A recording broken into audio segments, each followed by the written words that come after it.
अस्सलाम वालेकुम, चैनल में खुश आमदीद। आज की मुख्तसर वीडियो में मैं आपको बाजू के मुख्तलिफ़ डिज़ाइंस और आइडियाज़ दे रही हूँ जो कि आप अपनी पसंद के मुताबिक चूज़ कर सकते हैं और बना सकते हैं।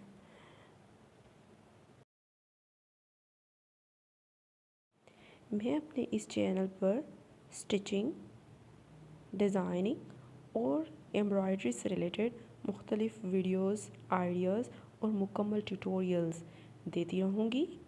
लिहाजा आप चैनल को सब्सक्राइब कर लें और बेल के आइकन पे क्लिक कर लें ताकि आपको आने वाली वीडियोज़ के नोटिफिकेशंस फ्री में बर वक्त मिल सकें, और नोटिफिकेशंस को ऑल पर कर दें ताकि आप कोई भी नोटिफिकेशन मिस ना कर सकें। तो ये आप देख सकते हैं कि बहुत ही खूबसूरत और बहुत ही डिफरेंट किस्म के आइडियाज़ हैं आपके पास स्लीव्स के।